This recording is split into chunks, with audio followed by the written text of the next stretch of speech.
Warga asal Kabupaten Simelu, Aceh, bernama Arjuna Tamaraya, 21, menjadi korban penganiayaan saat beristirahat di Masjid Agung Sibolga, Sumatera Utara, Jumat, 31 Oktober 2025, sekitar pukul 3.30 waktu Indonesia Barat. Korban ditemukan dalam kondisi penuh luka di halaman masjid. Arjuna Tamaraya merupakan seorang musafir yang menumpang tidur di Masjid Agung Sibolga. Dalam rekaman CCTV, 5 pelaku terekam menganiaya Arjuna Tamaraya hingga terkapar. Setelah korban terkapar, seorang pelaku menyeret tubuh musafir tersebut.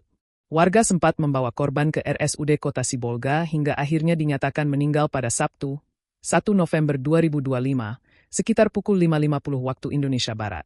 5 orang telah ditetapkan sebagai tersangka dalam kasus ini yakni ZPA, HBK dan SSJ, REC, dan CLI. 4 tersangka, ZPA, HBK, REC, dan CLI, dijerat pasal 338 subsidiar pasal 170 ayat 3, KUHP tentang pembunuhan atau kekerasan bersama yang mengakibatkan kematian, dengan ancaman maksimal 15 tahun penjara. Tersangka SSJ dijerat pasal 365 ayat 3, subsidiar pasal 338 subsidiar pasal 170 ayat 3, KUHP tentang pencurian dengan kekerasan yang mengakibatkan kematian, dengan ancaman hukuman yang sama. Ketua Badan Kenaziran Masjid, BKM, Agung Sibolga, Ibnu Tasnim Tampu Bolon, telah memberi tanggapan terkait kasus pengeroyokan terhadap musafir itu. Ibnu mengungkapkan, pihaknya tidak pernah melarang siapapun untuk tidur atau beristirahat di area masjid, apalagi bagi musafir atau masyarakat luar kota yang membutuhkan tempat singgah. Sejak dulu, tidak pernah sekalipun kami melarang orang tidur di masjid. Kalau ada musafir datang malam hari, silakan saja beristirahat di sini, tegasnya, Selasa, dilansir Tribun Medan. Ibnu mengakui pihaknya belum bisa membuka masjid selama 24 jam penuh karena faktor keamanan. Meski begitu, ia menegaskan Masjid Agung Sibolga merupakan tempat yang terbuka untuk semua umat Islam. Sebenarnya kami ingin Masjid Agung ini buka 24 jam, tapi karena ada kejadian yang tidak baik dari sekelompok orang, jadi belum bisa. Kalau dibuka penuh, malah bisa tambah kacau, ujarnya. Apalagi ini masjid pemerintah. Semua umat berhak beribadah dan beristirahat di sini.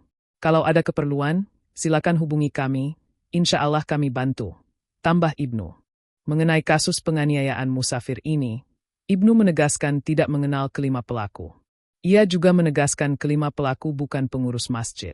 Para pelaku tidak dikenal sebagai jamaah tetap, dan selama ini tidak pernah terlihat mengikuti salat berjamaah di Masjid Agung Sibolga. Pelaku bukan pengurus masjid, dan kami tidak pernah melihat mereka ikut salat di sini, tegasnya. Ibnu menyebut, salah satu pelaku yang menjadi provokator berinisial ZPA merupakan warga sekitar yang dikenal sering keluar masuk penjara. Adapun ZPA merupakan penjual sate di belakang Masjid Agung Sibolga.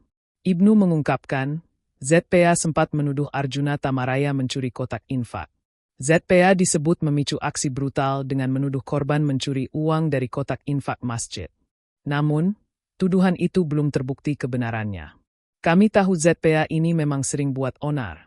Dialah yang memprovokasi warga dengan alasan korban mengambil uang di kotak infak, ungkap Ibnu.